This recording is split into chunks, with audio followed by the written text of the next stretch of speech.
They tell new guards not to sleep inside cell 31. Not even for a minute.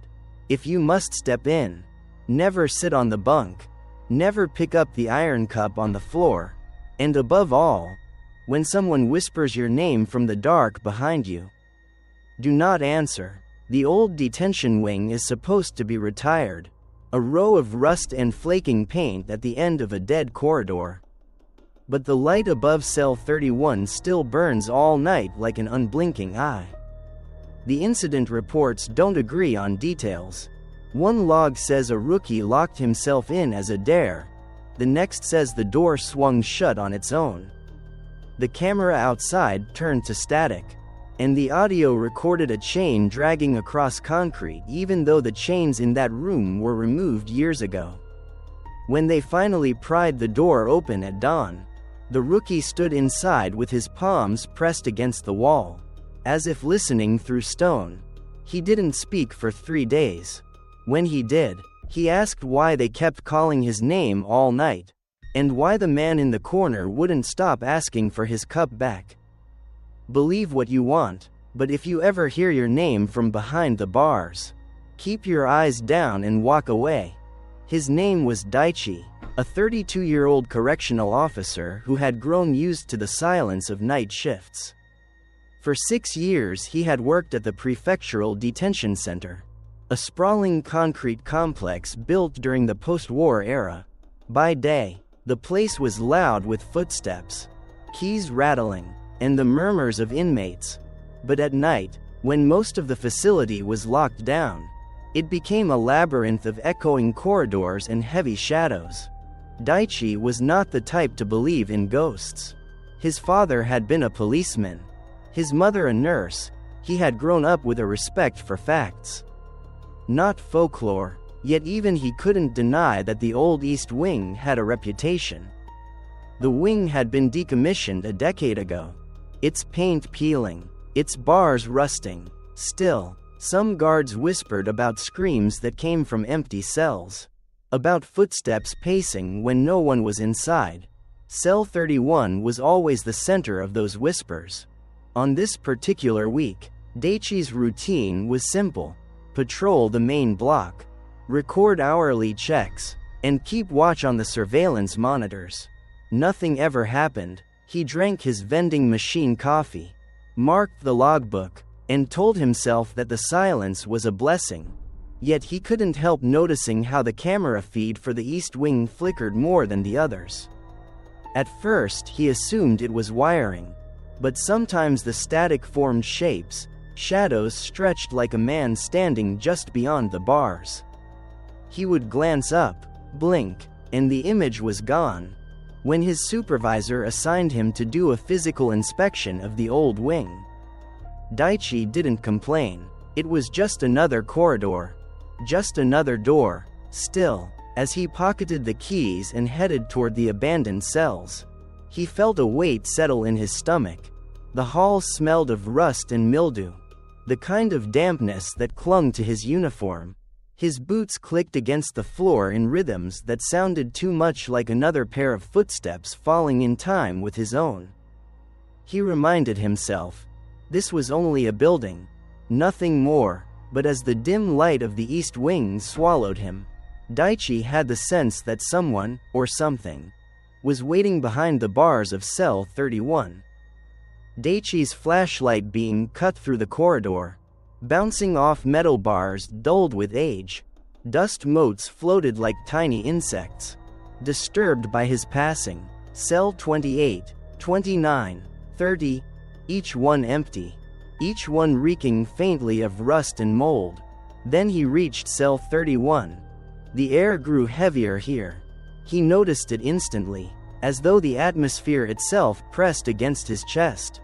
He raised the flashlight, and the beam caught on something inside the cell, a metal cup lying on the floor near the bunk.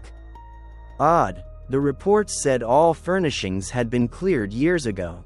Daichi stepped closer, gripping the bars. For a moment he thought he heard movement, the soft scrape of fabric against concrete. As if someone had shifted their weight on the bed. He shone the light, but the cell was empty. Only the cup glinted faintly, reflecting the beam like a watchful eye.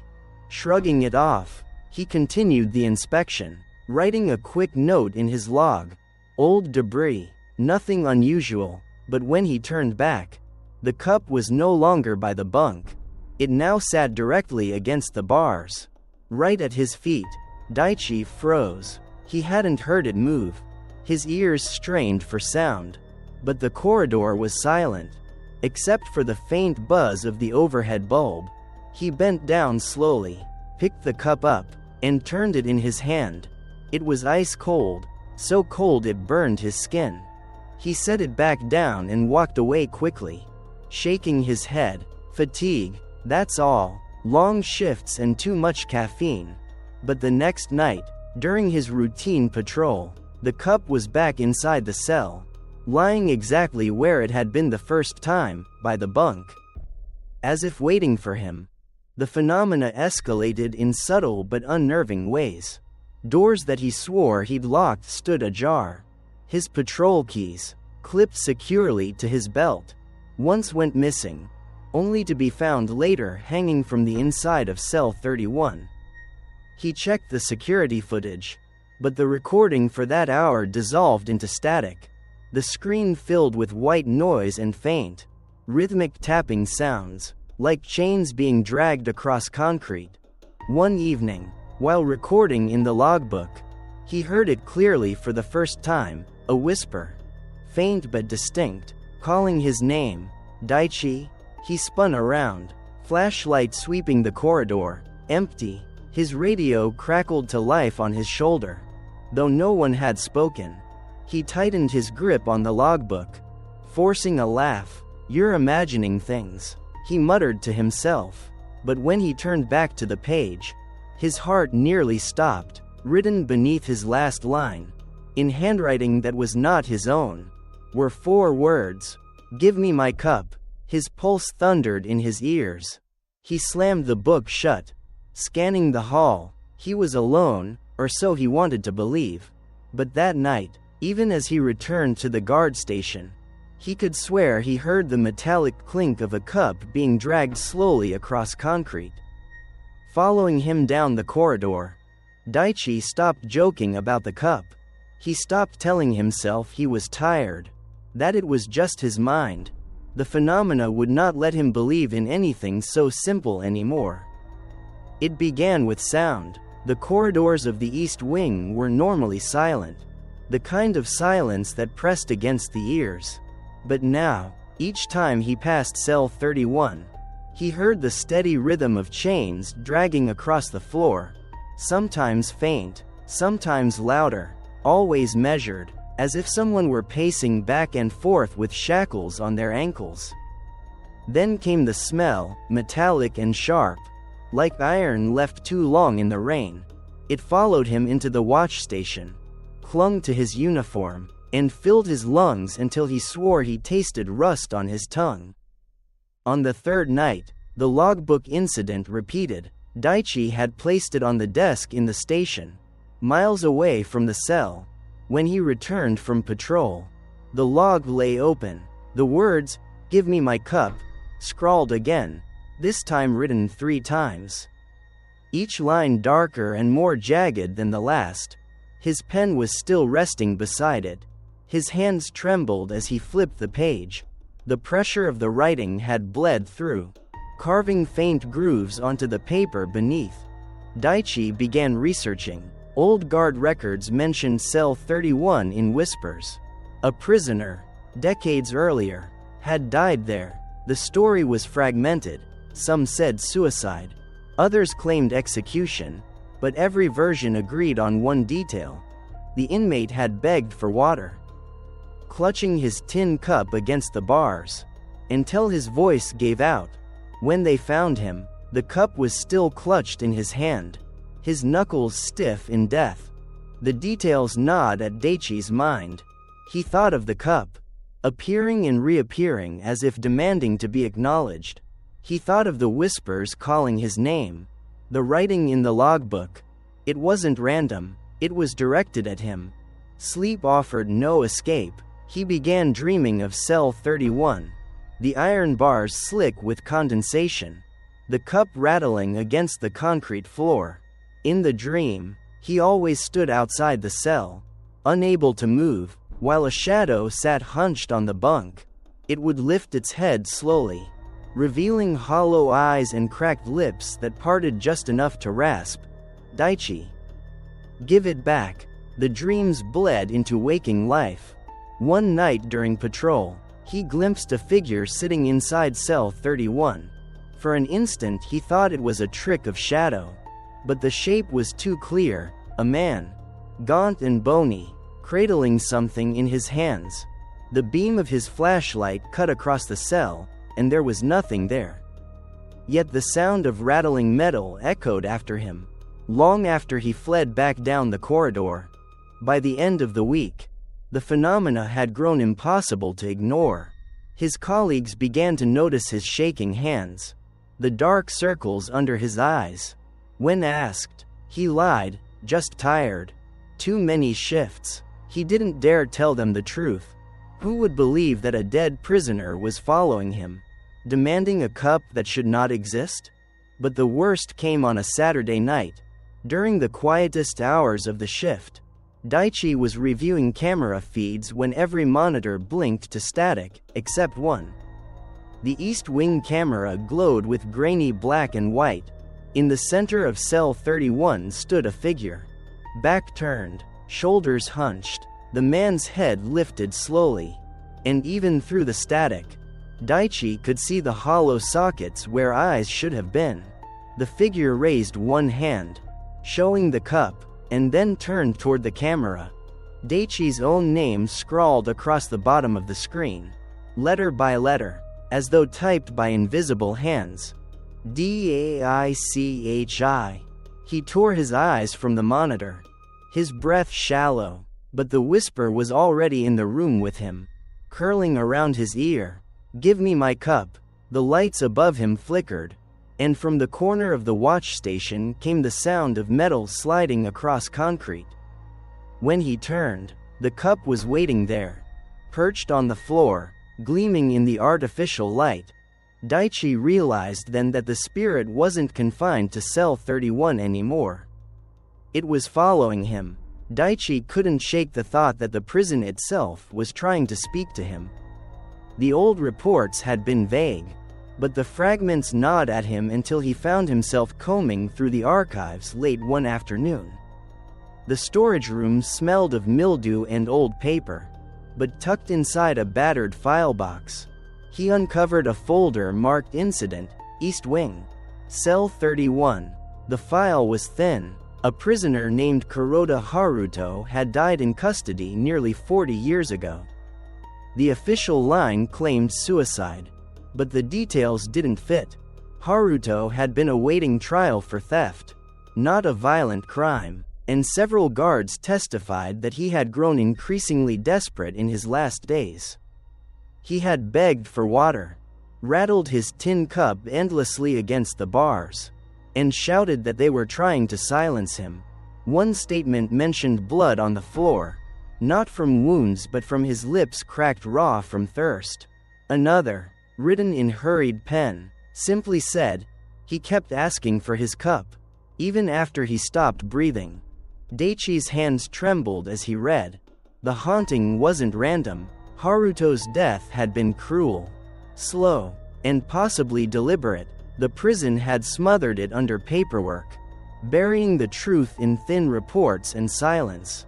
Cell 31 wasn't haunted because it was old.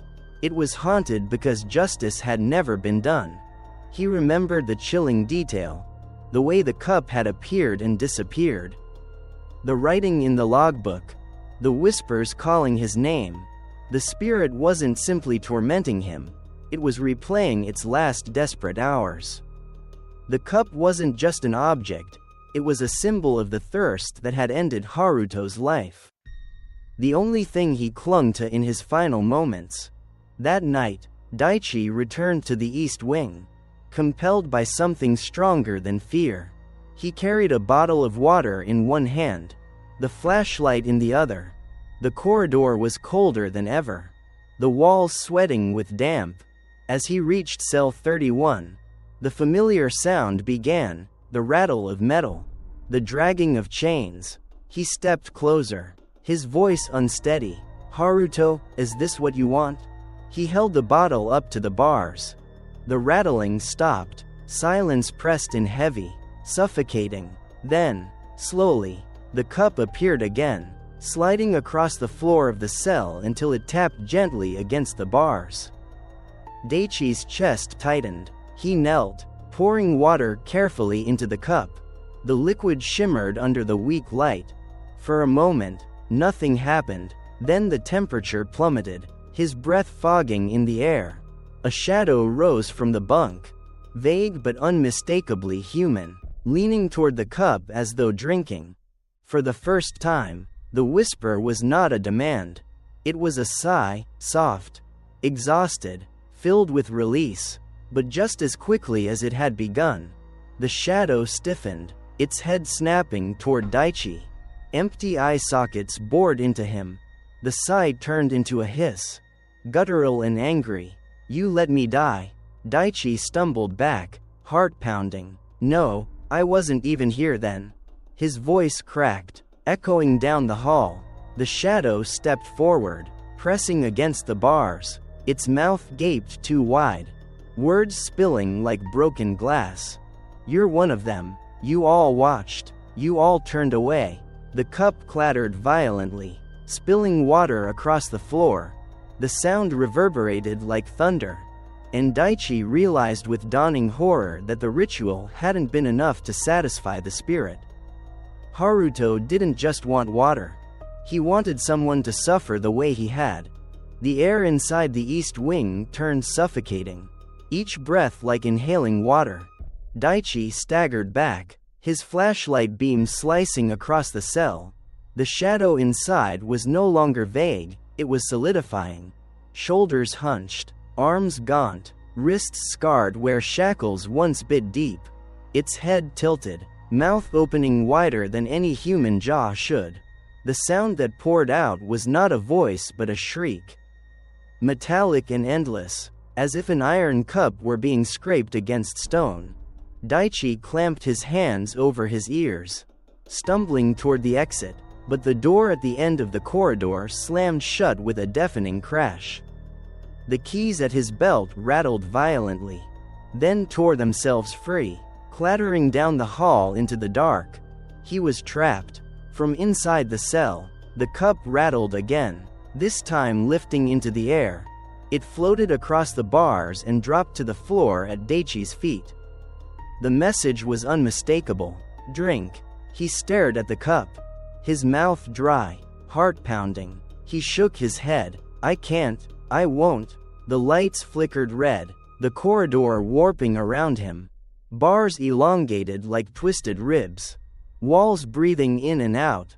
From the corner of his eye he saw shapes crawling across the ceiling, skeletal hands reaching, clutching, dragging their nails across the concrete. "Drink." The voices screamed together, a chorus of fury. Daichi fell to his knees, the cup vibrating against the floor. He picked it up without meaning to, his hands moving as though guided. The tin burned his palms with a cold fire. Inside, water shimmered unnaturally, black and reflective like liquid glass. His own face stared back at him, but gaunt, hollow-eyed, lips cracked. It was Haruto's death mask, imposed onto him. Panic surged. He hurled the cup against the wall. It clanged, spilling darkness instead of water. A viscous shadow that spread across the floor like ink. The liquid crawled toward him, tendrils wrapping around his boots, pulling. Daichi screamed, trying to wrench free, but the shadow dragged harder. Then the figure from the cell stepped forward, through the bars as if they were air.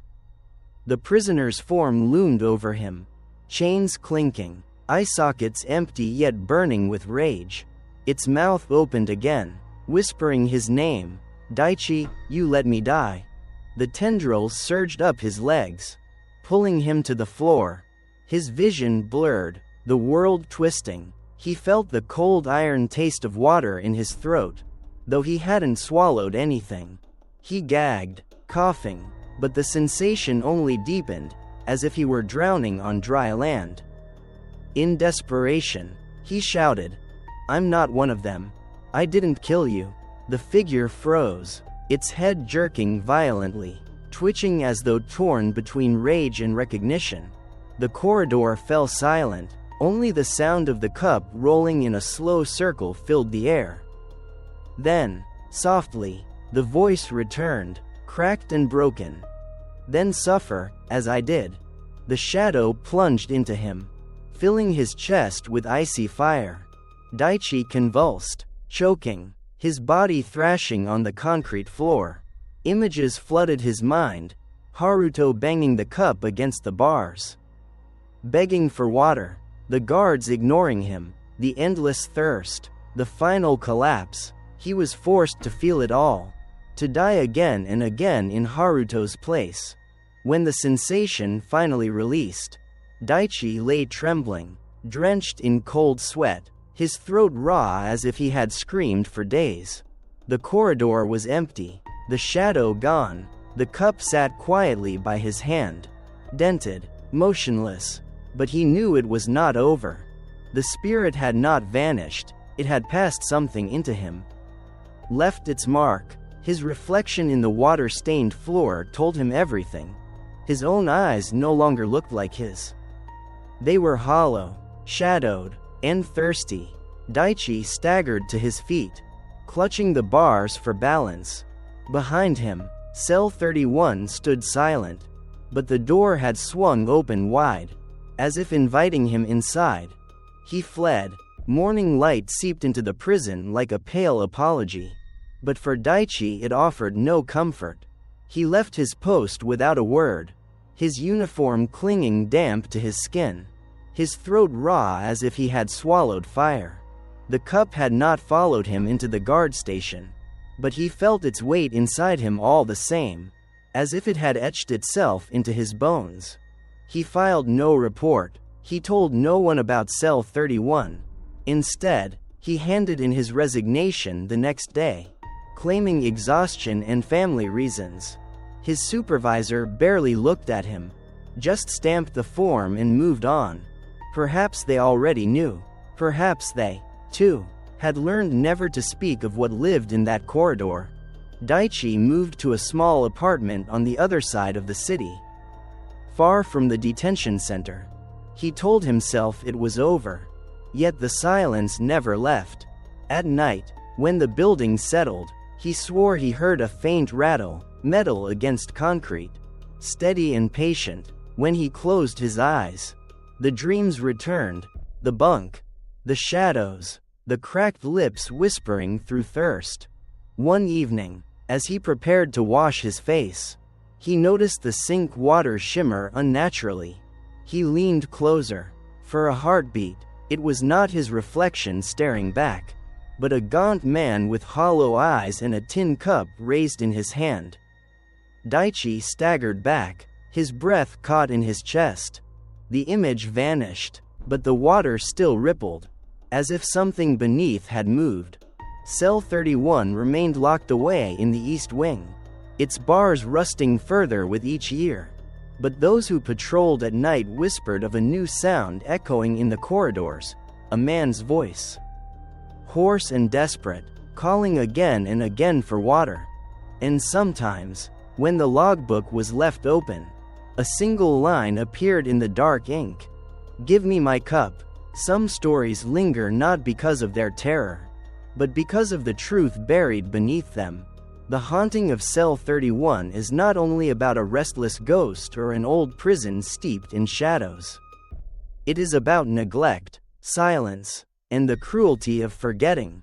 Haruto's death was not supernatural, it was human. His thirst was ignored, his cries dismissed, his dignity stripped away by those sworn to guard him. And in that neglect, something darker took root. The spirit that Daichi encountered was more than a ghost, it was the echo of injustice, looping endlessly because it was never acknowledged, never mourned. Places like prisons and hospitals carry these echoes. built on lives that were already fractured. When the world looks away, the walls remember. The message is simple, though it chills the bone. Suffering never disappears. It seeps into the foundations, into the air, until someone is forced to feel it again. Sometimes that someone is guilty. Sometimes, as in Daichi's case, they are merely chosen. Perhaps the warning is not just about Cell 31, or even about prisons. It is about all the places where silence hides suffering. What is ignored festers, and what festers does not stay buried forever. So when you hear the sound of metal against stone, or a voice whispering your name in the dark, ask yourself, is it really a ghost? Or is it the weight of something unresolved, waiting, demanding, not to be forgotten?